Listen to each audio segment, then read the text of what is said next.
Oh, here we go. Host tools. Yeah, exactly.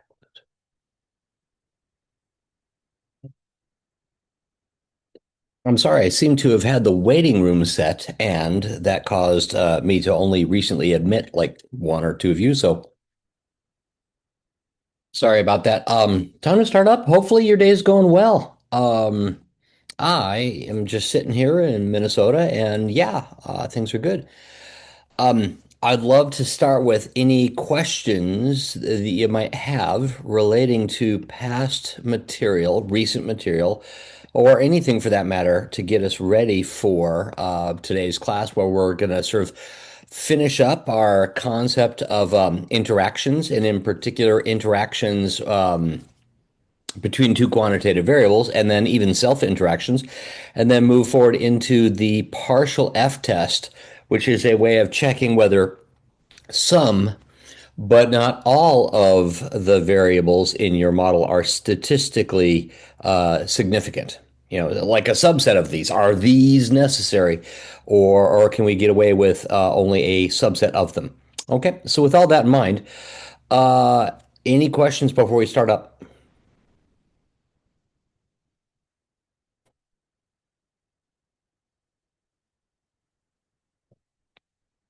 Okay, so what I'm going to try and do is just, we'll see if I could display a whole screen, and that should be good. And see where we get to. Okay, so share. Where is share? I made my thing so small, the share seems to have disappeared. There we go, share. Okay, so we should be seeing right now my calendar, but that's not necessary. Here's our Canvas page for the course. Hey, fortunately, Canvas is working today, and I guess I'm going to be thankful for that. Where we're at in week 7 is, well, I'm out of town right now, and office hours today are clickable via a link, this link, and that would be today at, doing the math in my head, 11, okay, 11:10 till noon, right following this class session. And then tomorrow, Friday, the office hours will also be at 11:10 until noon. So locally here, not exactly, but there where you are, yes, at 11 a.m. Okay. And where we finished up yesterday is we talked about the interactions between two quantitative variables.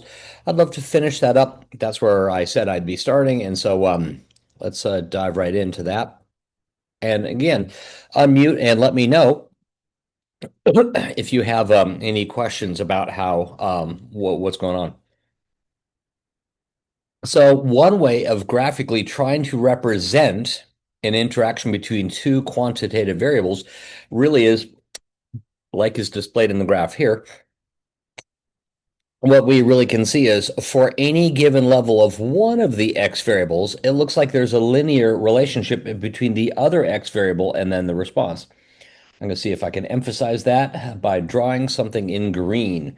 Literally here, if your variable for x1 is at a value of 0, right? You can see there's, if you're looking at the x2 relationship to y, so y is here in this direction, y goes up. As x2 goes from 0 up to, say, 10, we could see it's a linear increase.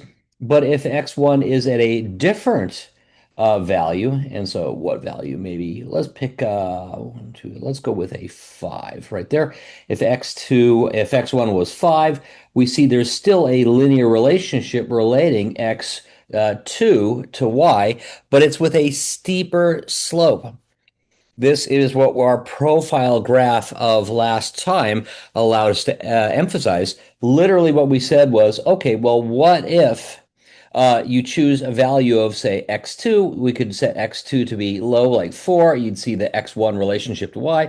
Or maybe you make it higher, like 10, and see the x1 relationship with y. And those slopes of x1 related to y are different in those two different contexts.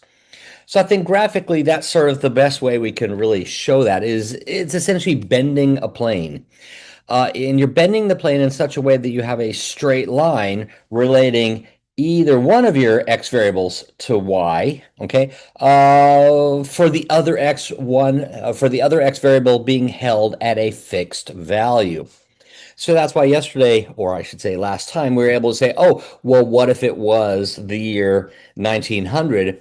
Here is the X, if it was 1900, here's the rainfall relationship with yield. Or what if it was 1920? Here is the rainfall relationship with yield. The math is easy to do. It's the sort of thing that you could program a computer to do pretty quickly, and the profile plot is our way of doing that. So any questions about that? Okay, moving forward a little bit into additivity. We say a model is additive essentially if we don't have an interaction. So testing for additivity is the same thing as testing for whether the interaction is statistically significant. If you don't need the interaction term, the slope, if you will, of the interaction variable, if that's zero, you'd say we have an additive model. So I'm not going to try and sort of like go into super fine detail here, but the key really is when we say additive, we're saying, aha, you don't have any multiplication going on the right-hand side. Okay. Here is a model which has a self-interaction. This is a non-additive model in some sense. A self-interaction means you have a variable times itself, rainfall, and then rainfall squared could be effectively a quadratic model that is lacking additivity. So let's consider what that sort of a model would look like. It looks like, as word equation goes, yeah, rainfall and rainfall squared are both helping us predict yield. Or if we wanted to write it out a little bit differently, yield prediction of that is going to be an intercept plus then the slope, B1 times the rainfall level, plus then B2 times then the rainfall level. That is, yeah, that literally is a B times the rainfall level squared. Okay, so that is your quadratic prediction approach. Okay, so let's go ahead and fit that, and it's fairly easy to do. We even could do it with our earlier fit model. Let's pull up the data set. And darn it, I seem to have this bar that I need, and it keeps moving to different places. Okay. The zoom control bar sort of floats on top of the screen share. Yeah, that's the issue. If I were fitting analyze fit y by x, and this is not what we're doing these days, but you might be able to say, okay, the yield depends on the rainfall level. I click yeah, and some of you might say, oh, look, it's curved.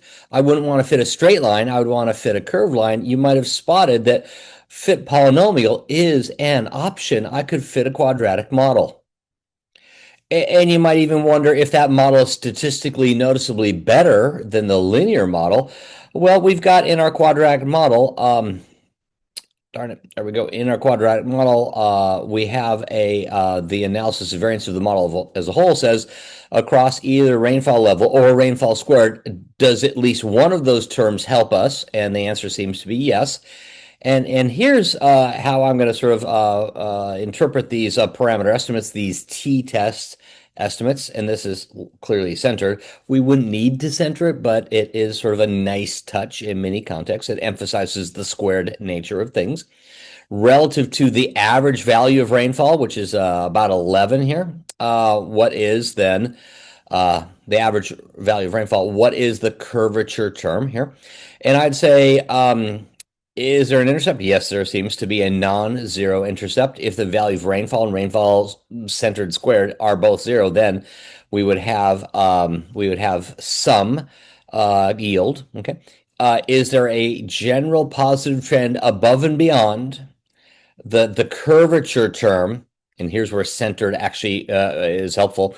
It basically says above and beyond a possible curve, is there a general positive or a general negative trend? The p-value here says, yes, there is some trend. Okay. And then above, allowing for a linear trend, is there noticeable curvature? Yes, there seems to be. Noticeable curvature here. So we fit a quadratic with fit y by x. Oh, but we're using analyze fit model these days, so how would I do it there? Well, yield, does it depend on rainfall? And here is where I'm going to say I could show you another approach, but I think the one that works best for me is I highlight rainfall, go down to where it says macros and verify we have a degree 2. What if we have a polynomial to a degree of 2? That means rainfall and rainfall squared, like our word equation. What if they're both in the model? And we would see, shoot, this looks the same as what we had done earlier. So fit model allows me to get the same information as if I'd fit y by x. You might have remembered r squared was 30%, still is. Our f ratio still the same. Our parameter estimates still the same with the same exact p-values. But if you prefer effects tests, okay, fine. You could use the f ratio version of the t-test. I would say here I'm both thinking there is a trend on average across the curvature. Given even there is curvature, there is a slope. And even if there is a slope, there is clearly curvature. I'm thinking quadratic here matters. And the way I could make sense of that is, in a biological sense, if you have too little rain, you're going to have a zero yield. Or similarly, if you have too high a rainfall amount, you're going to have zero yield. I drove one summer, I think it was 1993, cross country, and in Iowa, they had just had so much rain that you're driving through, you're still seeing fields completely with 1, 2, and 3 feet of water in them, cornfields, and it was also starting to smell because all of the basically became compost. And just like driving through a compost pile after miles and miles, it's a smell you never forget. And the farmers there, too much rain. Their yield was zero in each of those locations that year. So too little rain, zero yield. Too high rain, zero yield. Is there maybe even an optimal amount of rain? Yeah, 12, 13, 14 inches seems to be at the peak of this curve. Okay, so the quadratic model has a good conceptual biological understanding as well. We see evidence of a curvature. We should fit a model with curvature. Which brings the question, why stop there? We earlier said there is an effect of year as well. So let's put in the year effect. I'm going to put in rainfall, and using my macro trick, use a polynomial 2 degree of 2. I'm going to have year, rainfall, and rainfall squared. And we could even fit a year rainfall interaction. Remember how we have year highlighted, highlight rainfall there. We could have that as well. And this is, the model's getting more complex and perhaps more realistic, that rainfall may have a general trend over time upwards due to technology changing. Maybe there is more rain is good. Maybe, however, too much rain could be a bad thing. And maybe the impact of rainfall could be different across the years. We saw that earlier in a model without the quadratic term in it. Maybe it's still there. I'm sorry. I need a response variable. The yield depends on those things. Now, I have my model. Again, focusing on the things that we typically are looking at. R squared's now much higher. It was earlier about 30% with the quadratic model. Now we're at 57. That's pretty noticeably better. Does at least one of the terms matter? Yeah. What about our parameter estimates, or similarly the effects test? Maybe I'll go with the parameter estimates. Is there a trend across time having control for everything else? Seems to be. Is there a benefit of more rain, or a slope relating rainfall to the yield controlling for even, well, maybe in general the relationship is curvilinear, but is there even a slope? Okay.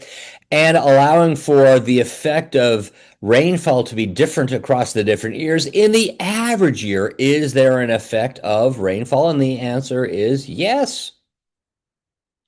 Is there a curvature? Still seems to be. And is there a differing slope of rainfall related to yield across the different years? Yes, there seems to be. If I were under our factor profiling, looking at the profiler, it's still interesting that there's exactly two X variables shown, year and rainfall, because no matter how complex the model gets with the quadratic term and the interaction, we still do seem to have only two X variables. Let's look at those relationships more in depth. And I think the rainfall relationship to yield is the one that is of greatest interest to me. And across the years, we can speak historically. In 1890, it seems like more rainfall is good, but eventually you get to too much. As technology increases, maybe the intercept and the average height would increase. With better and more irrigation, the intercept should certainly be higher. With, in fact, like 0 inches of rain, if there's water in the river, you still can have a crop. And eventually, we end up towards the mid 1920s, where, well, maybe with irrigation, but without the weather channel, you literally maybe irrigate enough, and then too much rain will push you over the edge at more than an optimal amount for then the crop. So again, the profile plot seems to be a helpful way of coming to sense of with these terms. In general, with the centering profile, do we center the polynomials? I tend to like to not center the polynomials if my only goal is just saying, hey, fit a curve. But if I want to do algebra by hand, okay, to come to terms with the things, the lack of centering usually means fewer terms to deal with, and that's always preferable for me. Okay, so lastly, to round out that chapter 7, seems like we spent a lot of time on 7. Let's talk about the order of a model, okay? We'll just say a model order corresponds to what? The highest of the terms on the right-hand side in a word equation, the highest, I guess, the highest power of that term. So if on the right-hand side we have just rainfall, that'd be rainfall to the power of 1. That's a first order term. If we have rainfall and year, it'd be rainfall to the first power and year to the first power. We've got two first order terms. The maximum of 1 and 1 is just 1, so it's still a first order model. However, if you have a rainfall year interaction, we have rainfall to the first power, year to the first power, plus rainfall to the first power times year to the first power. The product here, one of the terms in our model, the product means you sum the powers. Power of 1 plus power of 1, we have a second order term. Okay. Basically, you're thinking, oh, it's now more complex than a plane. Two terms get you a plane. If we're going to bend the plane, it's a second order model. Or heck, if you have rainfall and rainfall squared, rainfall to the 1, rainfall to the 2, the second term here has rainfall squared in it. The maximum of the two powers is just 2. So it's the highest of the sum of the products of the terms. So what would happen if I had an even more complex model like we just looked at here? Rainfall, year, well, 1 and 1. Rainfall times year, that's a second order term. Rainfall squared, second order term, second order, second order. The maximum of 2 and 2 is 2. But if I had a model that we didn't yet fit, but if I had, rainfall year, 1, 1. Rainfall times year, that's 2. Rainfall squared, also 2. Rain year times to the power 1. Plus rainfall square or times rainfall squared, 1 plus 2, literally 1 plus 2 here gets 3. This is a third order term. Okay, so that seems to be just the shorthand that we sometimes use. So like, oh, fit a second order model. Okay, now I know what you mean. Fit a third order model. Now I know what you mean. Every so often, these higher order models will just say the order of the model and use that as a shorthand way of communicating the concept. Any question about the order of a model?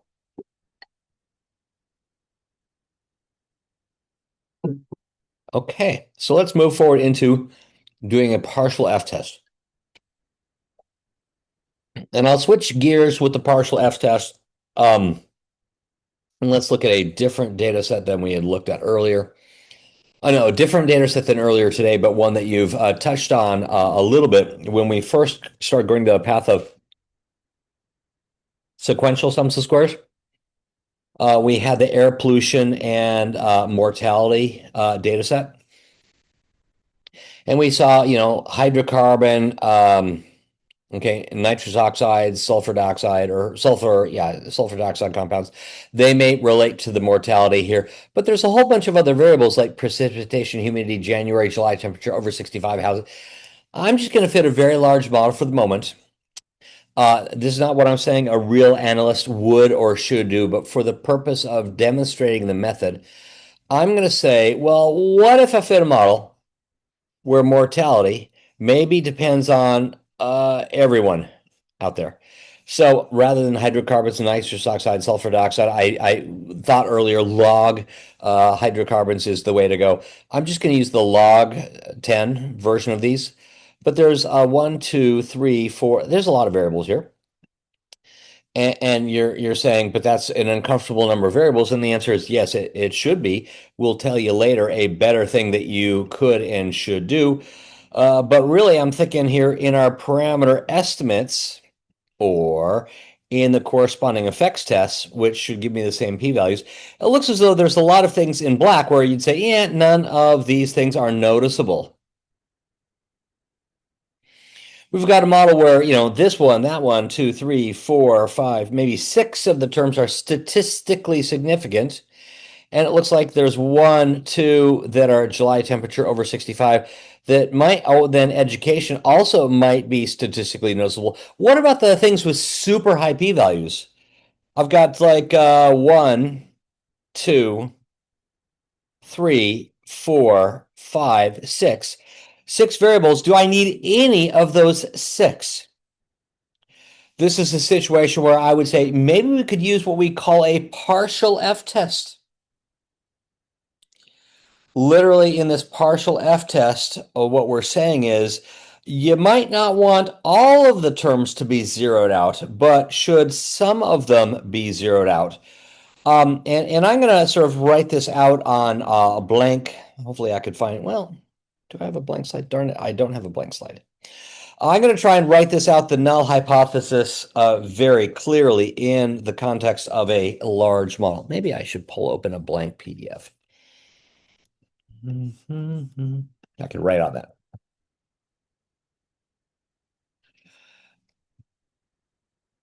There we go. Yes, always have for yourself a blank PDF lying around that you can just write on with your screen. Okay, so let's go with let's black color for the model. We're going to have two models here. There's what's called the complete model.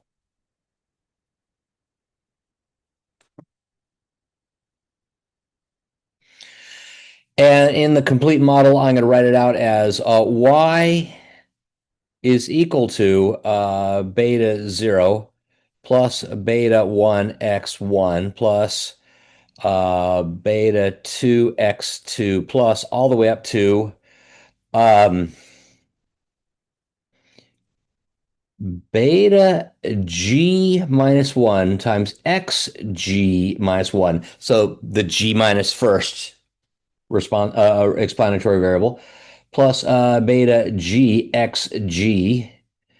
I'm sorry, I want to change this up. I apologize. I'm going to do a little bit of erasing. There we go. Okay, beta g x g is the last of the first terms.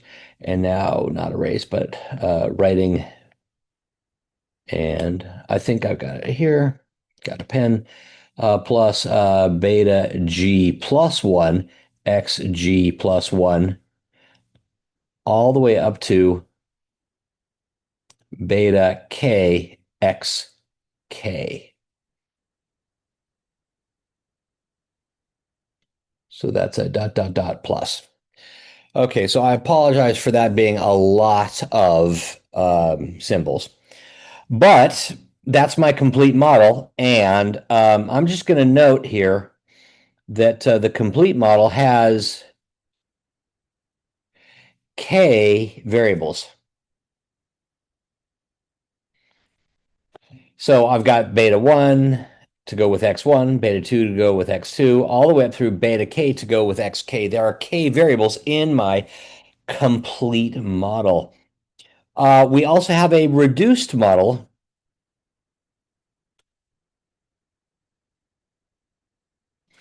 And in the reduced model, y is beta 0 plus beta 1x1 plus all the way up to beta gxg. I guess, to be honest, there's a plus epsilon over here and a plus epsilon over there. Maybe right there we go. But there's only g variables in the reduced model. So we've got a model with k variables more than g less. And I'm going to try and emphasize here in this, let's go with a fun color of cyan. These are the variables that if you just drop them out of your equation algebraically, you end up with the reduced model. And the hypothesis test that we want to go with is going to correspond to the null hypothesis of beta g plus 1 equals beta g plus 2 equals all the way up through beta k equals 0. And the alternative is not that. At least one of the terms that you would drop to get to the reduced model from the complete model, at least one of those has a slope which is not 0. So null hypothesis, none of those terms matter at all. So in the example that I'm using here conceptually, it boils down to, I'm thinking you don't need any of those terms. Should we drop them all? And if when we drop them all, because the slopes were in truth 0, we won't have a worse fit. If really beta g plus 1, beta g plus 2, if all of those betas are exactly 0, if all of those are 0, the reduced model and the complete model are the same model. If all of those betas were zeroed out, you end up with the exact same way of predicting y from x. Any questions about this?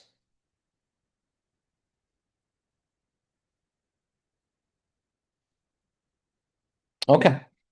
So I'm going to clear this. I did save that, and if you asked me to, I could probably find it and put that into the notes as well, but one of you will have to ask for it.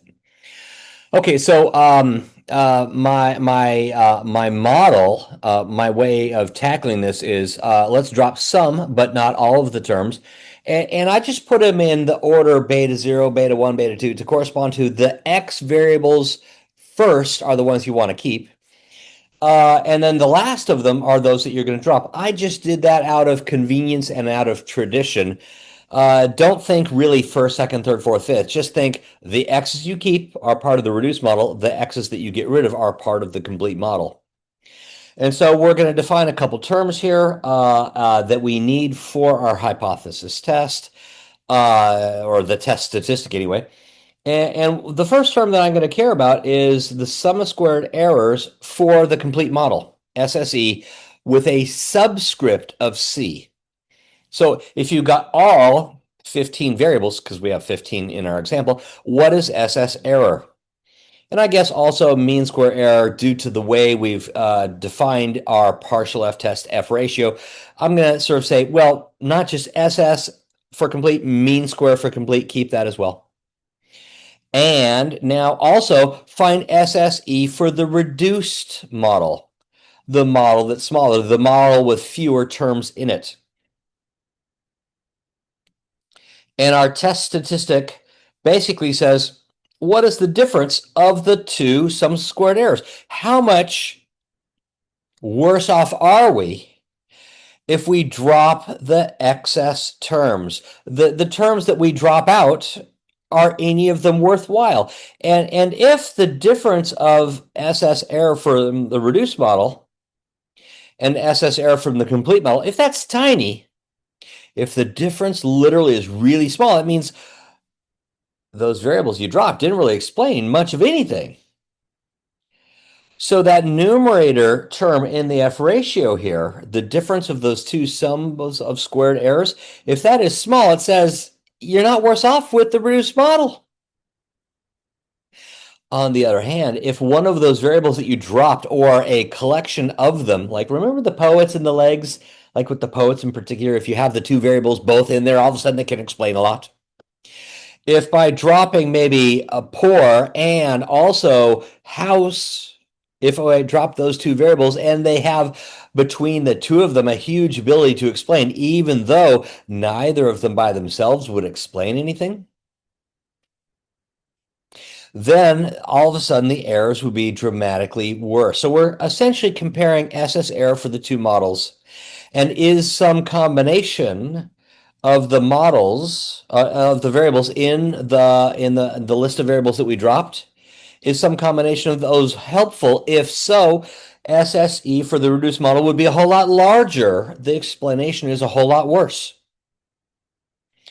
So we're going to take that difference of then SS error and divide it by the change in degrees of freedom between the two models, and then divide through by mean square error for the complete model. So let me copy that equation over. Actually, let's do our two analyses, and then let's copy that equation over and do this by hand. So we've got our complete model with all of the terms in it. Okay.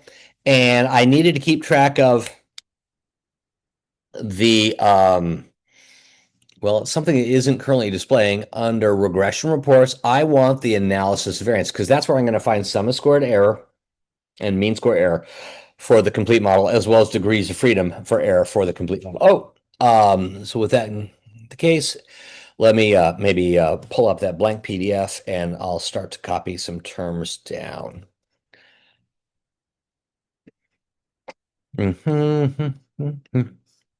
Okay. So this is the complete model. So I'm going to write down a couple of terms and I'm going to do it over on the very right. S. Okay, now I've got the ability to SSE for the complete model is, in this case, SS error for the complete model is 46203.5. Let's call that 46204. Now, clearly, you don't have to round this much. I'm doing that just because I want to speed my time up. Mean square error for the complete model, that's the 1050. 0.1, and degrees of freedom for the complete model, that is 15 model degrees of freedom. If I were to look at my equation again, I'm going to need for the reduced model, SS error for the reduced model. So let's go ahead and create the reduced model. That is the model, again, as I was suggesting earlier, without all of the very high p-value terms, because we're going after the question, are any of those high p-value terms helpful? So under Analyze Fit Model, I'm going to go ahead and hit recall here to pre-populate everybody, but I'm going down through the list in here, and SO2, that was a p-value that's sort of large-ish. Humidity, okay, humidity, let's delete that as well. Sound, get rid of sound, boom. Also density, delete density. White collar, delete that, and then poor, get rid of the poor. I said that in such a poorly interpretable way. Let me rephrase. Let's eliminate the poor variable to make sure essentially we have one, two, all of our high p-value terms are gone. All the high p-value terms that were over here, high p-value, we've deleted. I'm going to go ahead and rerun that. And when I've rerun it, I again don't need everybody, all the variables. I don't need all of, oh my gosh, I'm obsessing. What I do need is my analysis of variance. And let's, again, write down the terms we need. And, okay, so sums of squares error for the reduced model is 48,596. 48,596. 48 GMT20260596. And degrees of freedom for the reduced model is 9. So again, we eliminated 6 variables. So our equation here, let's show you the equation again right there. I'm going to sort of copy down the equation onto my, let's get rid of that one, onto here. My test statistic is F. F is SSE for the reduced model minus SS error for the complete model over the change in degrees of freedom over mean square error for the complete model. We've got here 48,596 minus 46,204 over then, we'll change the degrees of freedom. It was 15, now it's 9. That's 6 degrees of freedom changed, or difference of the degrees of freedom. And then mean square error for the complete model is 1050.1. Now, here's where numerically, I'm going to sort of just try and do this quickly. I'm going to use R because I'm comfortable using R. You might not have used this in the past, and that's okay, but it's just a way of, for me, sort of showing you the calculations. Okay, so down here we've got 48,596 point, no, 48,596 minus 46,204 over 6, and that whole thing would be divided by 1050.1. So I've got 0 point, well, that's small, 0 point, let's call it 38. So first off, you should be thinking, oh, an F ratio that's smaller than 1 means we don't reject the null hypothesis. So I already know what my answer is, but what if we want to get the p-value exactly? We can do that with our friend, the probability distribution calculator. So I'm going to circle this 0.38, and I apologize that I'm going to be sort of showing you something. Hold on, maybe I could. I'm going to try and get rid of a lot of this. I'm going to take a screenshot first. No, I'm going to try to take a screenshot. And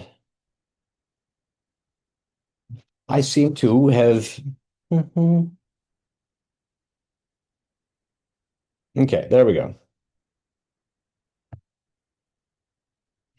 Now I'm going to try and take a screenshot of this. And then I'm going to do a clear. And we're going to remember a couple numbers, 15 degrees of freedom. Going to remember 15. Okay, are we going to remember 15? Yes, we're going to remember 15. 15 degrees of freedom, 9 degrees of freedom. For the complete model, 15 degrees of freedom. And I guess we need one other term. And let me show you how to find that. It's the degrees of freedom for error, degrees of freedom for error for the complete model. So I apologize for the complete model. This is reduced for a complete model here. Degrees of freedom error was 44. So let me write that down. DF error is 44. Degrees of freedom for the complete model is 15 and 0.38. And if I eliminate the rest of it, everything here then will have less annoying things in the way what we're trying to see. You know what? I eliminated. Okay, I'm going to give up. Okay, delete that. Okay, if you go back into Canvas, and it's a good thing today that it's working because we have this JMP distribution calculator. Okay, so I'm just going to download it. And now, darn it. Okay. Okay. You know what? I love this good fun that we get to do these days. Yes. Verify. Okay, so will it finally download for me? Okay, so um, Okay, downloaded it. Now I'm going to do the opening of it.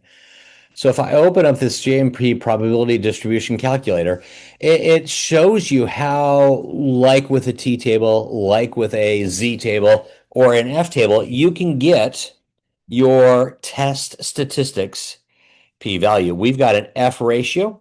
I'm going to go to F.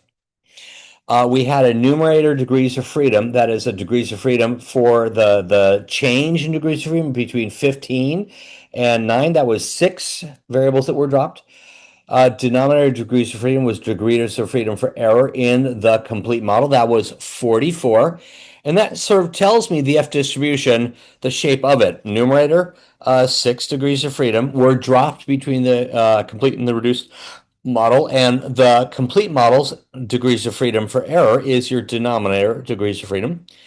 And I'm going to put in a quantile and it finds an upper tail area. Well, I need to say upper tail area. And my test statistic was 0.38. Boom. And that tells me my p-value was 0.8878. So my p-value being high, very, very, very high, is telling me across those variables in the complete model, those variables that we have zeroed out in our null hypothesis, log 10 sulfur dioxide, humidity, sound housing stock, density, okay, white collar, and poor. If I eliminate all 6 of those variables, am I worse off? And the answer is no. There's no evidence that any of those 6 variables are noticeably related to the response. You don't need them. I'm going to stick with the null hypothesis that all of those variables have a 0 slope. So we can test a collection of variables simultaneously with great ease. And I really like that. One other thing that I want to draw your attention to, though, is, and how do I do that? I think going back there, but darn it, no. Well, I did the wrong thing. Okay, log in again. And Canvas for our class. Let's go there, which means I have to display the classes. And which course? How about this one? And if I click my way into our week 7, or notice here that it's a partial F test calculator right there. I could maybe just do this right in Excel because maybe I have the ability to fail. Okay, click download. Now I go up there. File wasn't available on the site. Okay. No. Okay, so this is maybe a mistake on my part, but I will say.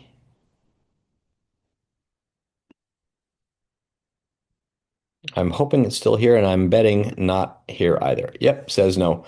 No go. So what I'm going to be doing is showing you this from my home screen, and I'll provide a link later. So partial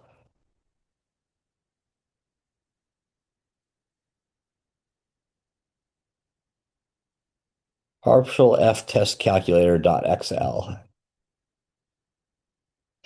And so what I'm going to do is upload this later, and this should be the way to go. So notice here, if you enter in things about the sum of squared errors, like we had our 2 different SSE values, okay?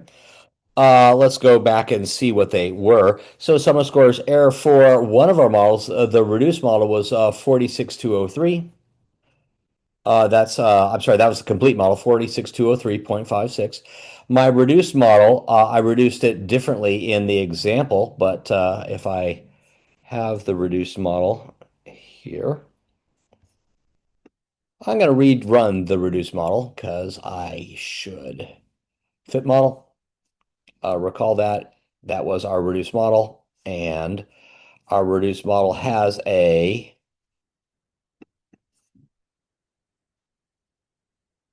sum of squared error of 48,595. So I'm going to put that in 48,595.51.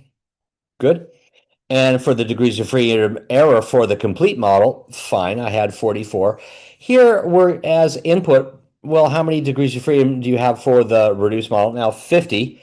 That changes a little bit. We have a replication of our, sort of a confirmation of our F ratio, numerator, denominator, degrees of freedom, and the corresponding p-value, like we said, about 0.88 or 0.89. So yeah, literally, if you enter in the SS errors, you should be home free. Another approach is if you take SS for the model and degrees of freedom for the model for each the complete and reduced, it should give you those same values. So let's see if we could verify that the yellow approach will work as well. So how many degrees of freedom for the model do we have in our reduced model? Nine. Nine. What about sum of squares for the model itself? 179 point 179,677.58, 179,677.58. And if we then go over to our complete model, look at the model sums of squares, that's the 180, 2069.53, degrees of freedom from all 1544. Okay, so indeed you have a confirmation either via the sum of squared error terms or SS for the model approach. Our equation could be written, our equation for the partial F test could be written in terms of SS model as well as for SS error. Our lab focuses on using SS error as our approach to that. But the upshot really is all we're doing is saying, hey, we've got 15 variables. 6 look pretty useless. If we drop the 6 and refit, are the errors now dramatically worse? Or perhaps if you take the other approach, the sums of squares for the model, is the model fitting dramatically better? And then you could use either JMP's probability distribution calculator or the Excel version of that file, which I've yet to upload properly, and I will do that shortly for you. But that is our way of testing whether multiple terms simultaneously are all zero or not. Now, as a group, you've been a little on the quiet side in this term, and that's okay. And I know I have not watched for in the participants window. I haven't been watching the participants window at all. I haven't watched some of you frantically waving, but I don't see anyone put anything in chat and none of you unmuted. I would love to talk for a moment about any questions you have before you all turn to the lab. Any questions?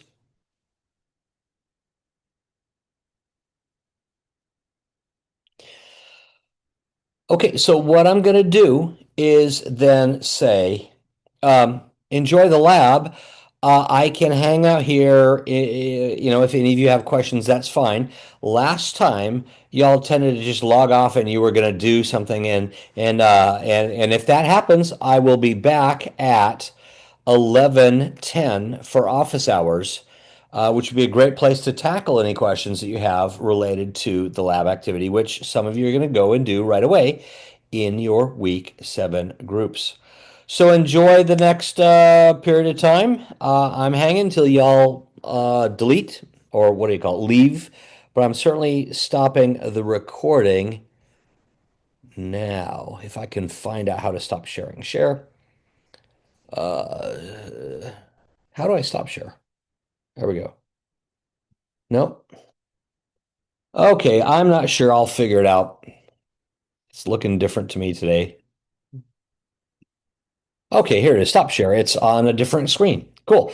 I've stopped share and enjoy time, and we'll see y'all soon. Thank Bye-bye. you. Mm-hmm. Thank you.